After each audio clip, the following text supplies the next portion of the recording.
Let's talk about filing C Corp taxes for the first time. So if you're listening to me, you just form your C Corp and you're just trying to really know a lot more about taxation, C Corp taxation for the first time.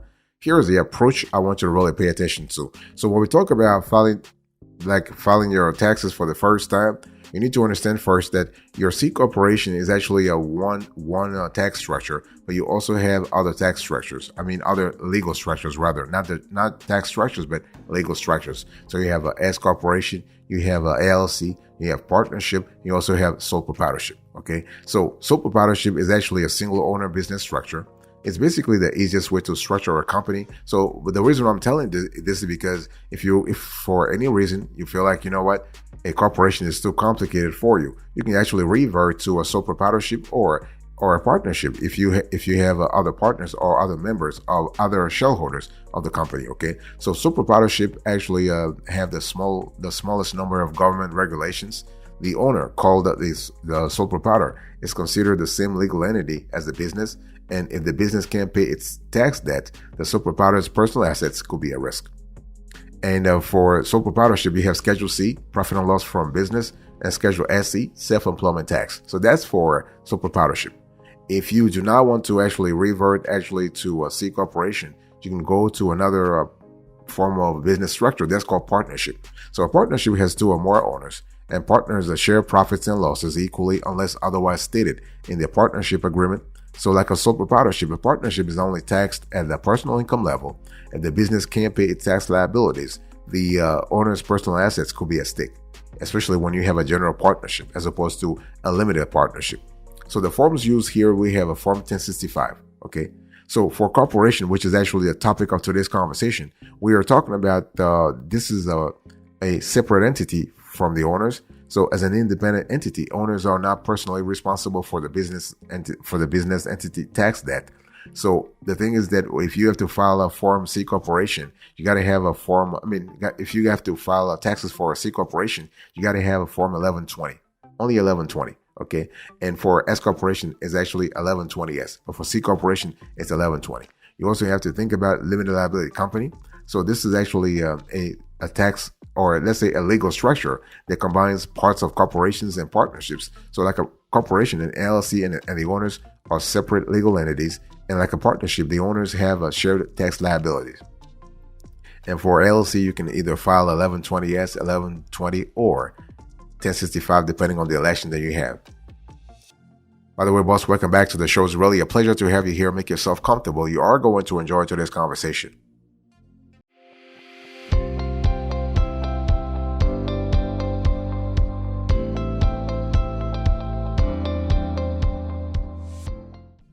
So when we talk about first year C corporation tax filing, if you will, you got to really think about expenses. So let's talk about the tax deductible expenses. So if you're new to filing taxes for C corporation, you may not know that some business expenses are tax deductible. That means you can subtract part or all of the cost from your total taxes owed. So basically you have a home office deduction, for instance.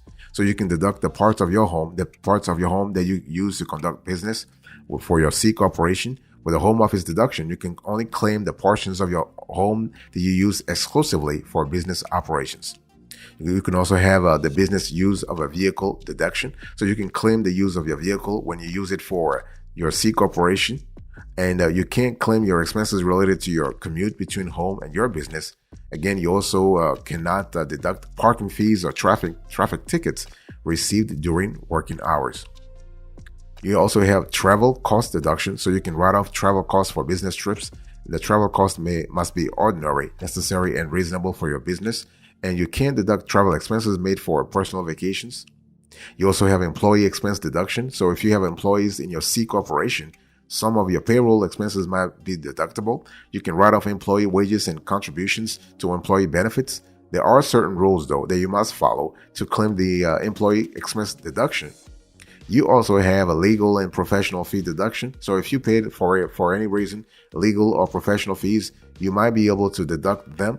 The fees must have been ordinary, necessary, and directly related to your company. So when we talk about first-time filing taxes for C corporations, it's really important to understand that when you file taxes for the first time, you need to carefully follow the instructions on the tax form. In this case, the tax form is 1120. Make sure you fill out all the information correctly.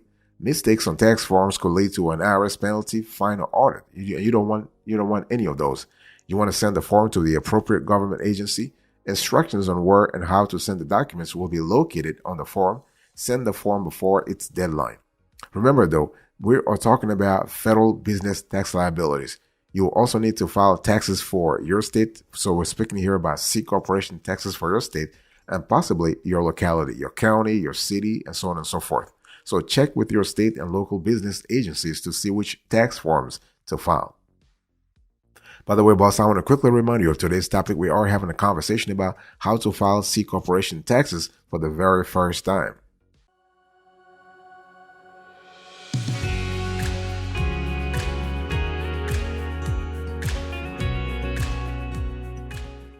So let me give you a few pro tips here. The thing is that when we talk about filing C corporation taxes for the first time, you need to really go through a few things first. You need to decide whether to be taxed as an S corporation or remain a C corporation. Okay, so when you form a corporation, your business is automatically treated as a C corporation for federal income tax purposes. A C corporation is a traditional corporation that really pays corporate income tax on its profits, with its shareholders paying tax on the salary and dividends they receive. So that's what we call double taxation, because you have taxation both at the corporate and individual levels. Now, some small businesses are able to avoid double taxation by choosing to be taxed as an S corporation. S corporations don't pay any federal tax. Taxation at the state level may apply. So what happens here is that the corporation's profits and losses pass through to its shareholders' personal tax return, and the shareholders pay taxes on those profits at their personal income tax rates. So it's one of those things where you got to really ask yourself, if you're filing C corporation taxes for the first time, ask yourself, do I want to elect S corporation status? Now, to be eligible for S corporation status, you must meet certain requirements, including having 100 or fewer shareholders, having only one class of stock, not having corporations, partnerships, or non-resident aliens as shareholders, and being a domestic corporation. You got to be a domestic corporation. And then you need to file an S corporation election. So if you want your C corporation to be taxed as an S corporation, you must fill out IRS Form 2553, have all shareholders sign it, and actually file it with the IRS. The deadline for actually filing the form is 2 months and 15 days after the beginning of the tax year. So if you are a newly formed corporation, your tax year begins when your corporation is formed. And the IRS instructions for Form 2553 include a full explanation of these deadlines. And so the IRS must approve your S corporation election. And once you have elected S corporation status and it's been approved, the election stays in effect until it is terminated or revoked.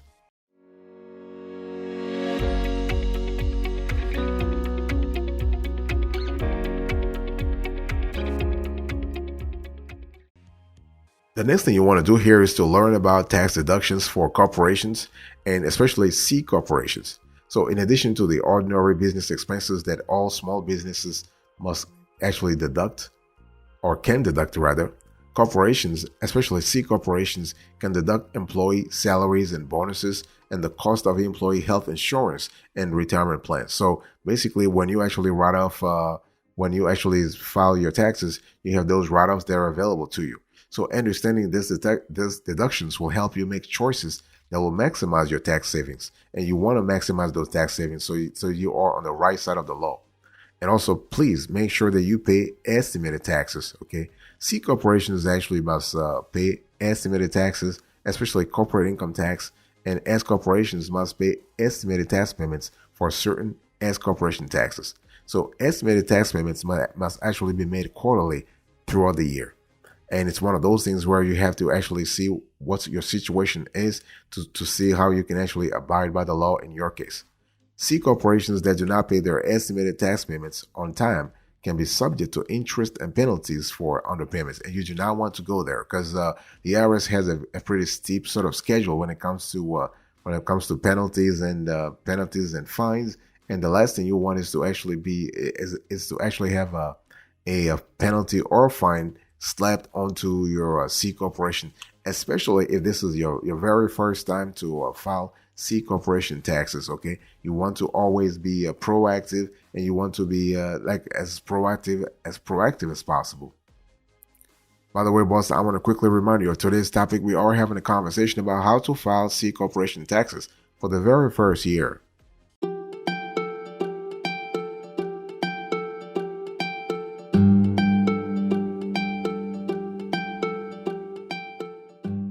The next thing you want to do here is to file your federal tax return, okay? Now, the type of a tax return you file for your corporation, your C corporation, will depend on whether you are an S corporation or a C corporation. So, if your business is an S corporation, you will file Form 1120S, a tax return that shows your corporation's income, expenses, and losses. You'll also file a Form K1 for each of your corporation's shareholders, showing their share of the corporation's income, deductions, and credits.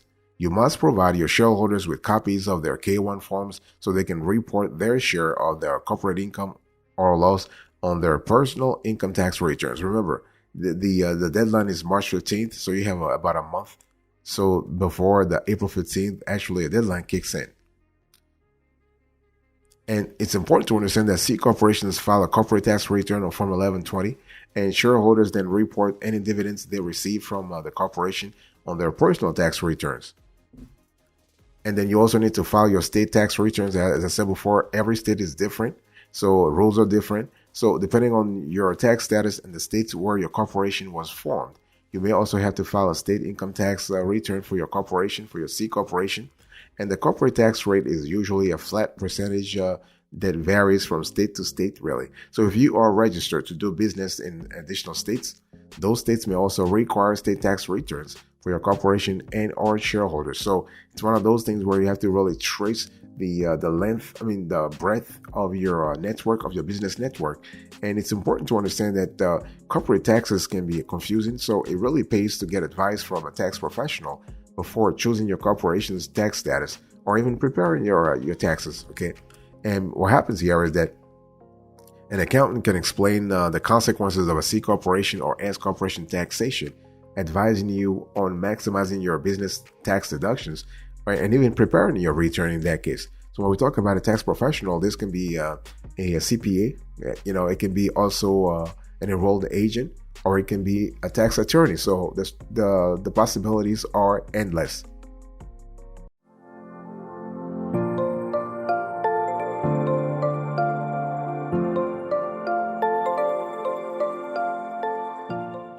Now, the thing is that if you have to really file a C Corp taxes for the first time, you need to have a strategy. And the thing is, having a strategy will help you not only streamline your C Corporation taxation return filing, but also help you in future years. So the first thing you want to do when it comes to actually establishing a strategy for filing C Corp taxes for the first time is to collect your records. We're talking about collecting everything that's relevant to the tax filing.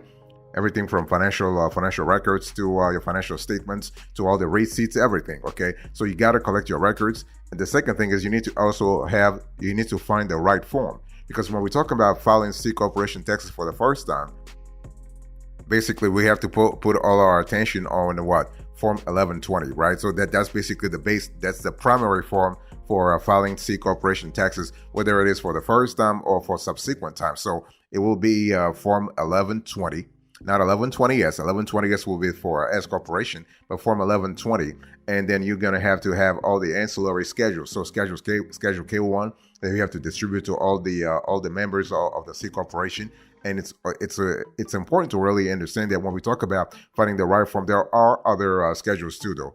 But see, I'm only talking about the federal forms, because there are also some state forms. So if your C corporation has to file state taxes, you got to have the proper forms for your specific state. And also, then you need to fill out the form. Okay, so we're talking about filling out the form, filling all the important elements, things like financial statements, cost of goods sold, income statement, all this kind of stuff, everything that it's important. Now, you have two options. If you do not have any experience when it comes to taxes, you can actually outsource the whole thing to a third party. So this will be a CPA, a certified public accountant. It could be an enrolled agent. It can also be a You can have a tax attorney who has a lot of understanding when it comes to tax filing, so he or she can do that for you, not a problem. Or so that's the first option. Or you can just use software. You can use a software such as Jackson Hewitt. You can use H&R Block, TurboTax, TaxSlayer, Tax Act, and you have to basically use them to actually file your taxes. Not a problem. Pay attention to deadlines though. We're talking about, so when you talk about filing C corporation taxes for the first time, or for subsequent times for that matter, the deadline here is April 15th, not March 15th, April 15th. So April 15th, that's really the key date to remember. And yeah, so that's about it.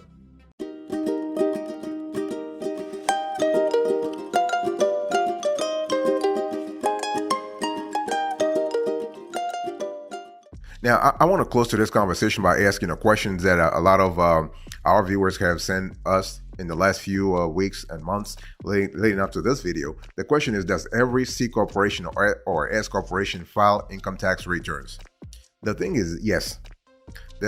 Every company in the U.S. that generates net income during the tax year is required to file a corporate income tax return. So whether these companies must pay income tax or not is a different question. For example, if you have a C corporation, even if you don't have any revenue, you still need to file taxes to also keep the paper trail, right? Because the last thing you want is to IRS actually start asking questions about what's really happening with your business. And the thing is, filing taxes is not just to actually please the IRS.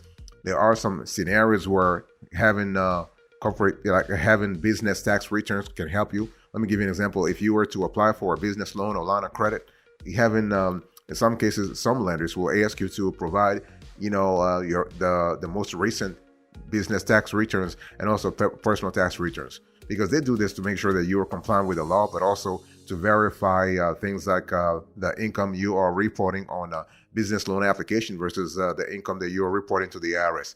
Because the thing is, unfortunately, some business owners, they have the bad habit of lying about their income while applying for a business loan. But the lender knows that you are not, that the people who are lying on their business loan application will not be as forthcoming when it comes to lying on their personal or business tax returns. So that's why the lenders just want to sort of look at the loan application. They want to look at the tax returns just to make sure that there is consistency between the income that's being reported. One thing I want to say here is that when we talk about S corporation or C corporation, same thing.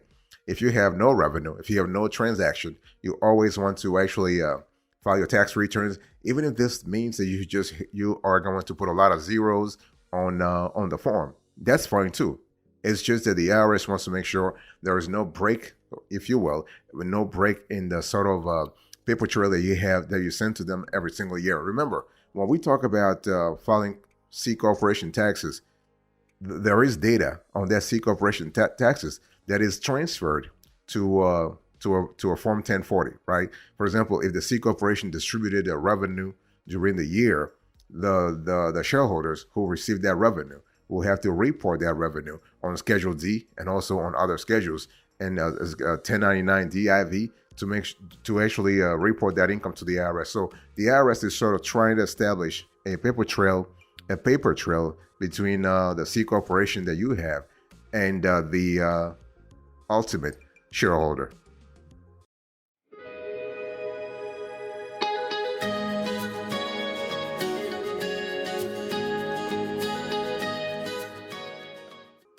Thank you so much for your attention. I really appreciate it. In today's conversation, I spoke to you about how to file C corporation taxes for the first time. So let me do a quick recap of the conversation here. So I give you the approach of this topic.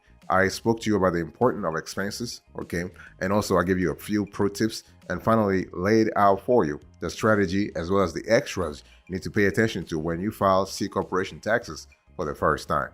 Thank you so much. God bless you. I'll see you next time. Until then, remember, stay marvelous.